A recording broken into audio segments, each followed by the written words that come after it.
Hello दोस्तों, स्वागत है आपका sociology classes by Rajput Sunny हमारे यूट्यूब चैनल पे।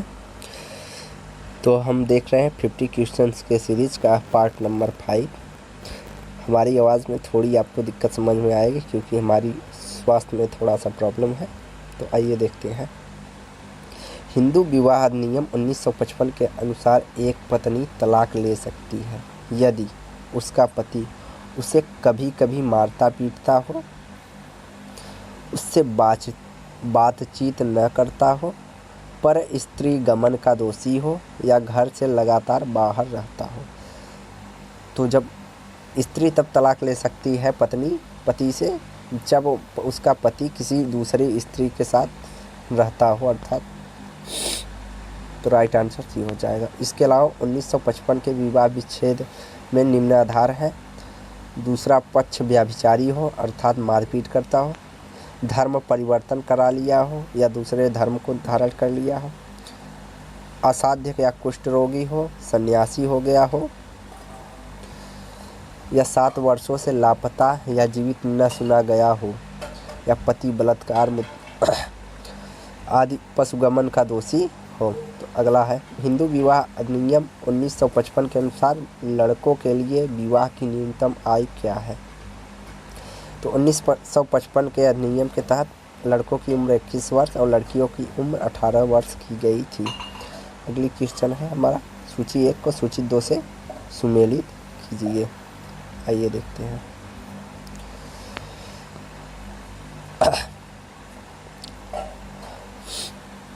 अपराध का शास्त्रीय सिद्धांत किससे संबंधित है? बेकेरिया से। प्रारूपवादी सिद्धांत हमारा लोम्ब्रोसो से। भौगोलिक सिद्धांत क्वेटलेट से। और समाजशास्त्री विज्ञान सदरलैंड से संबंधित है। तो हो जाएगा हमारा 4, 3, 1 और 2। 4, 3, 1 और 2। तो राइट आंसर हमारा सी हो जाएगा। अगला, संक्रमणशील वृद्धि का तात्पर्य है उच्च जन्म दर से, उच्च मृत्यु दर से, उच्च जन्म दर और निम्न मृत्यु दर, निम्न जन्म दर तथा निम्न मृत्यु दर, निम्न जन्म दर तथा उच्च मृत्यु दर। तो संक्रमणशील वृद्धि जनसंख्या विस्फोट की अवस्था हमारा उच्च जन्म दर और निम्न मृत्यु दर से संबंधित है। Modernization of tradition, Indian tradition पुस्तक किसने लिखी है?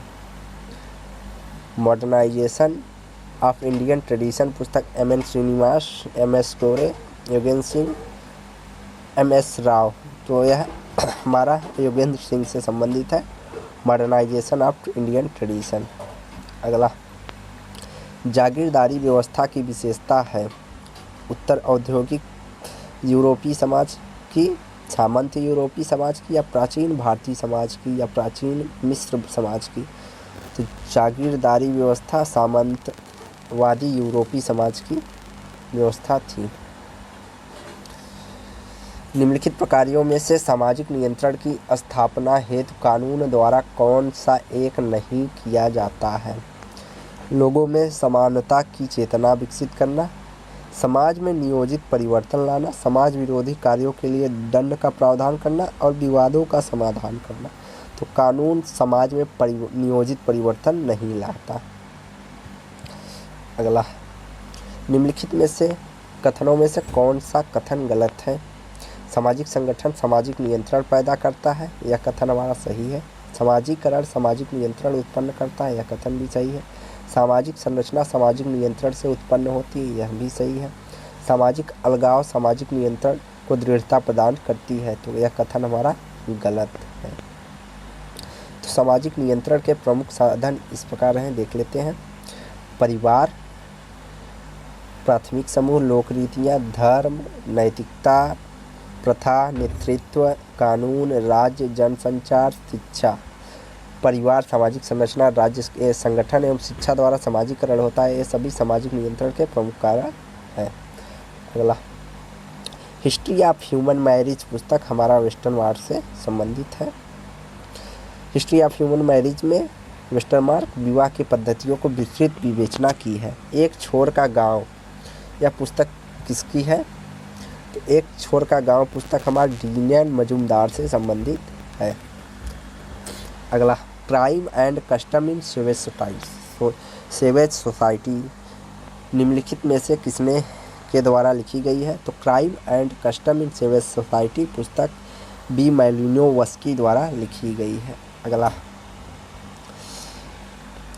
Class and class conflict in industrial society, यह पुस्तक किससे संबंधित है? तो यह पुस्तक रॉल्फ डेहरनडॉर्फ से संबंधित है। रॉल्फ डेहरनडॉर्फ इस पुस्तक में सामाजिक परिवर्तन के संघर्ष के सिद्धांत की वर्णन की है और डेहरनडॉर्फ सत्ता को संघर्ष का प्रमुख कारण मानते हैं। मिताक्षरा और दायां भाग है वर्ग व्यवस्था में संबंधित चिंतन। ग्रामीण भारत के फसल, दो त्योहार, पितृवंशी हिंदुओं में उत्तराधिकार के दाय प्राप्ति और संबंध में कानून के दो संप्रदाय। तो यह पितृवंशी उत्तराधिकारी के दो संप्रदाय हैं। यह मिताक्षरा और दायां भाग कानून लगभग दो संप्रदाय जो हिंदू उत्तराधिकारी दाया प्राप्ति से संबंधित है। दायां भाग पद्धति बंगाल और असम में प्रचलित है और मिताक्षरा पद्धति अन्य भारत के अन्य प्रांतों में प्रचलित है। अगला कथन है हमारा, सहचारी मनोवृत्तियां सामाजिक संबंधों के संस्थान का प्रवर्तन करती है और कारण दिया है कि सामाजिक संबंधों के संस्थापन के प्रवर्तन में सामाजिक एकता सुदृढ़ीकरण होती है। तो कथन एवं कारण दोनों सही हैं और सही व्याख्या है। राइट आंसर ये हो जाएगा। निम्नलिखित में से कौन सी पूर्व औद्योगिक समाज से संबंधित है? हथौड़े का प्रयोग, उपभोग के लिए उत्पादन, द्वितीय संबंधों का प्रभुत्व, लाभ के लिए उत्पादन, कृत्रिम शक्ति का प्रयोग। तो पूर्व औद्योगिक समाज से पहले हमारा हो जाएगा उपभोग के लिए उत्पादन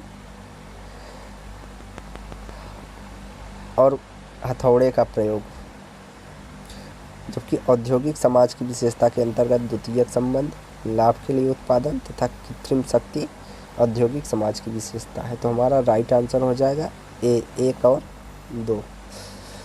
औद्योगिक समाज की विशेषता मशीनों द्वारा उत्पादन, समविभाजन, विशेषीकरण, द्वितीयक समूहों का प्रभुत्व, प्राथमिक समूहों का ह्रास, बृहद बाजार प्रणाली, लाभ के लिए उत्पादन, प्रजनन आदि।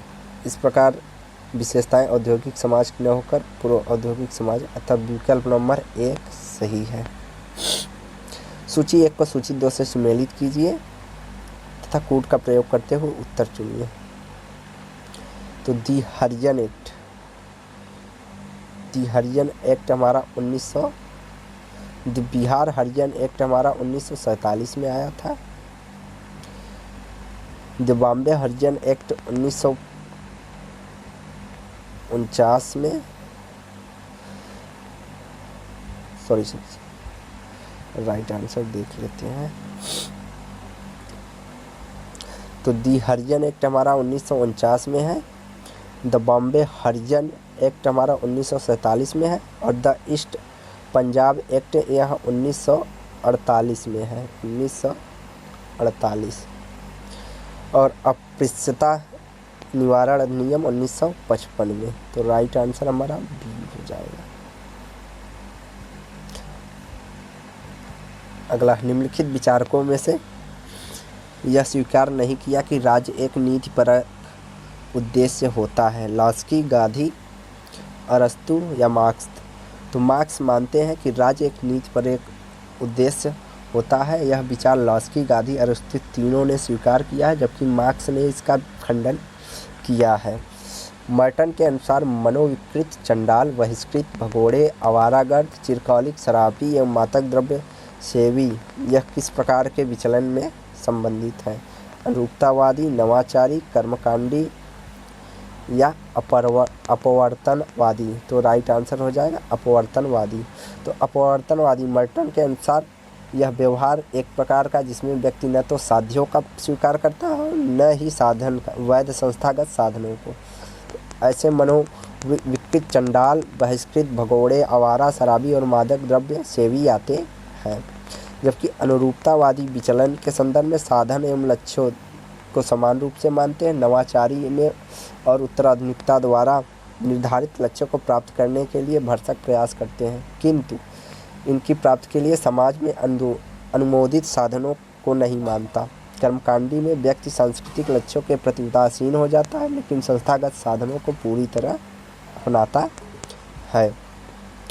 विचलन के नामकरण के सिद्धांत में को किसने प्रतिपादित किया है? तो विचलन के नामकरण का सिद्धांत हार्वर्ड बेकर से संबंधित है। विचलन के नामकरण का सिद्धांत सर्वप्रथम लेमर्ट ने प्राथमिक और द्वितीयक विचलन के रूप में विभेद देखने को मिलता है, परंतु इसके प्रतिपादक हार्वर्ड एस बेकर माने जाते हैं।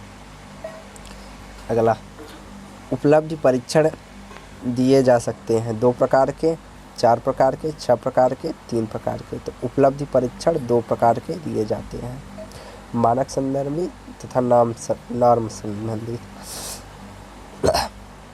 बालकों का मुक्त एवं अनिवार्य शिक्षा का अधिकार 2009 में लागू हुआ।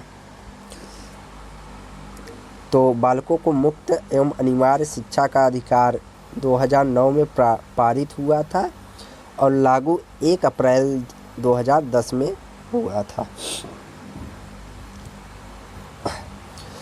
एनसीईएफ 2005 में कला शिक्षा को विद्यालय से जोड़ने का उद्देश्य था। तो विरासत, सांस्कृतिक विरासत की प्रशंसा करना और छात्रों के व्यक्तित्व और मानसिक स्वास्थ्य को विकसित करना। तो राइट आंसर हमारा ए और बी दोनों हो जाएगा। तो थोड़ा ऊपर नीचे हो गया है यहाँ पर डी, ए और बी। जब बालक की परीक्षा द्वारा मापी गई योग्यता का सही मूल्यांकन में अस्थायित्व होता है, तब हम उस परीक्षा को कहते हैं, क्या कहते हैं? वैधता, विश्वसनीयता, वस्तुनिष्ठता या इनमें से कोई नहीं, तब हम उसे विश्वसनीयता कहते हैं। तो में मापन की भूमिका सब सीखी हुई कुशलताओं के निष्पादन का एक संपूर्ण अवलोकन देती है। तो योगात्मक मूल्यांकन में अभी तब सब सीखी हुई सभी कुशलताओं का निष्पादन का एक संपूर्ण मूल्यांकन देती है, अर्थात फाइनल रिजल्ट। निम्नलिखित में से कौन सी डिस्लेक्सिया की विशेषता नहीं है? वाचन परिशुद्धता, गति तथा बोध की समस्या, सीधे या उल्टे हाथों के प्रयोग के संबंध में निश्चय, लिखने की धीमी गति, छपे हुए शब्दों को सीखने या याद करने की कठिनाइयाँ। तो सीधे या उल्टे हाथों के प्रयोग से संबंध नहीं है। डिस्लेक्सिया ऐसी बीमारी है जिसमें अधिगमकर्ता की गति बहुत धीमी रहती है, चाहे वह लिखने में हो, सीखने में हो और बोलने में, तीनों में उसकी गति बहुत धीमी, सामान्य से धीमी पाई जाती है। अगला, सशक्त अभिप्रेरणा से सीखने का प्रभावी घटक है। सशक्त अभिप्रेरणा से हम शीघ्र ही सीखते हैं। हस्तशिल्प शिक्षा दी जाती है। मंदबुद्धि बालक को, पिछड़े बालक को, सामान्य बालक को, प्रखर बुद्धि बालक को। तो हस्तशिल्प शिक्षा मंदबुद्धि बालकों को सर्वाधिक उपयुक्त होती है, क्योंकि देखकर सीखने में उन्हें जल्दी से सीख लेते हैं। छात्रों में चोरी करने की आदत को कैसे दूर किया जा सकता है? बालकों को परितोषित देकर, उदाहरण देकर, ताड़ना देकर या सजा देकर। तो बालक को उदाहरण देकर कि चोरी करना गलत बात है, देकर उनकी आदतों को दूर किया जा सकता है। अनुसंधान को सामाजिक समस्या से संबंधित होता है तथा बालक की जनशक्ति के द्वारा विद्यालय में क्रियाकलापों के सुधार हेतु संचालित किया जाता है, वह कहलाता है मौलिक अनुसंधान, क्रियात्मक अनुसंधान, सामाजिक अनुसंधान। तो यहाँ कोई नहीं। तो एक्शन रिसर्च, क्रियात्मक अनुसंधान। जब भी कहीं पे प्रेजेंट की स्थिति या समस्या का सुधार करने की बात कही जाएगी तो वहाँ पर क्रियात्मक या एक्शन रिसर्च होता है।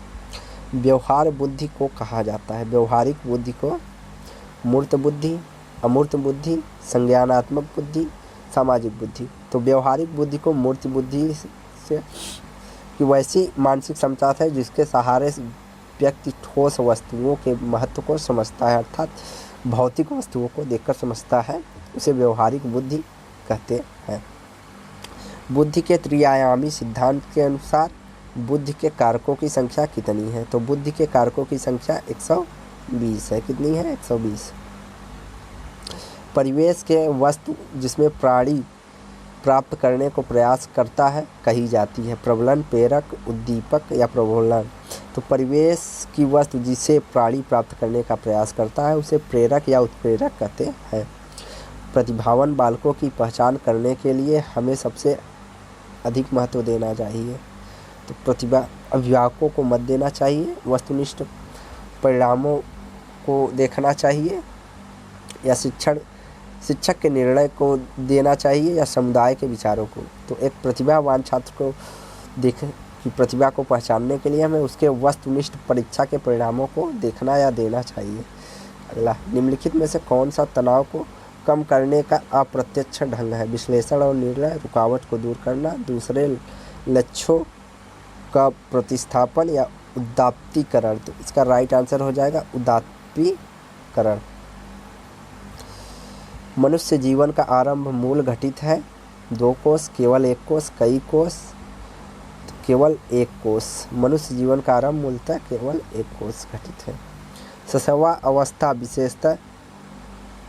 विशेषता नहीं है। शारीरिक विकास की तीव्रता, दूसरों पर निर्भरता, नैतिकता का होना, मानसिक विकास की अवस्था। तो शैशव अवस्था में नैतिकता का विकास नहीं होता। नैतिकता का विकास बालक जब बाल्यावस्था या प्रौढ़ावस्था में आता है तब उसमें नैतिकता का विकास होता है।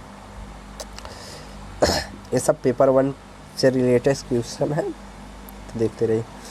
गामक विकास से तात्पर्य हम मांसपेशियों के विकास तथा पैरों के उचित उपयोग से हम मस्तिष्क और आत्मा अधिगम और प्रशिक्षण और अधिगम, शक्ति और गति। तो पहला इसका राइट आंसर हो जाएगा ए डी, शक्ति और गति से। 20वीं शताब्दी के बालक को की शताब्दी कहा जाता है, यह परिभाषा दी है। तो यह परिभाषा क्रो एंड क्रो की है कि 20वीं शताब्दी को बालक की शताब्दी कहा जाता है। इस अवस्था को मिथ्या पक्वता या प्यूडो मैच्योरिटी का समय भी कहा जा सकता है। शैशवावस्था, बाल्यावस्था, किशोरावस्था, प्रौढ़ावस्था। तो बाल्यावस्था को मिथ्या पक्वता या प्यूडो मैच्योरिटी कहा जाता है। निम्नलिखित में से कौन सा सीखने का सही स्तर है? तो सीखने का सही स्तर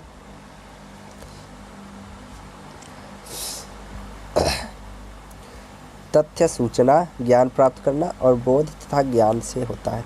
तथ्य को देखेंगे, उसके से संबंधित सूचना से ज्ञान प्राप्त करेंगे, ज्ञान को बोध में और प्रज्ञान करेंगे। इसका राइट आंसर सी हो जाएगा। परिपक्वता इत्यादि से व्यवहार के उत्पन्न परिवर्तन को भी अधिगम कहा जाता है। नहीं, हाँ, अनिश्चित, कभी कभी। परिपक्वता इत्यादि को उत्पन्न परिवर्तन को अधिगम नहीं कहा जा सकता।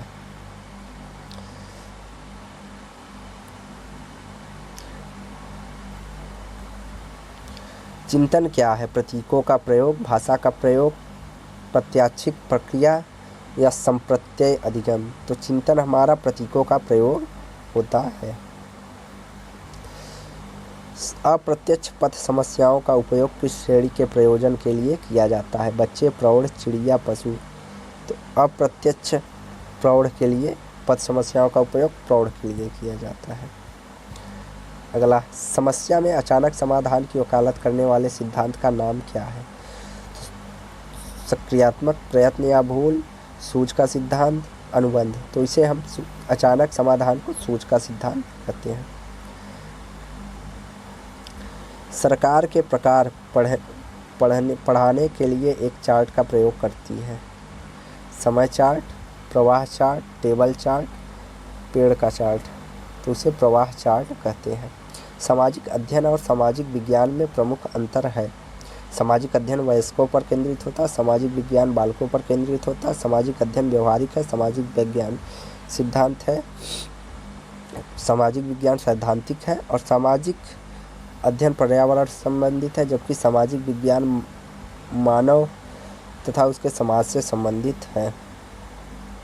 सामाजिक अध्ययन एक उच्च स्तरीय अध्ययन है, जबकि सामाजिक विज्ञान सरल है। तो इसका राइट आंसर हो जाएगा सी, सामाजिक अध्ययन पर्यावरण से संबंधित है, जबकि सामाजिक विज्ञान मानव के और उसके समाज से संबंधित होता है। अगला, सामाजिक अध्ययन की प्रकृति क्या है? सामाजिक अध्ययन की प्रकृति हमारा मानविकी हो जाएगा। सामाजिक अध्ययन का संबंध व्यक्तियों और उनके अपने भौतिक सामाजिक परिवेश के प्रति अंतःक्रिया से होता है। वह मानवीय संबंधों की विवेचना करता है। हैच का यह कथन है। जेम्स स्कूल बोर्ड परिषद विक्टोरिया वेस्ले या माइकेलिस कहते हैं कि सामाजिक अध्ययन का संबंध व्यक्तियों और उनकी अपनी भौतिक और सामाजिक परिवेश के प्रति अंतर्क्रिया है।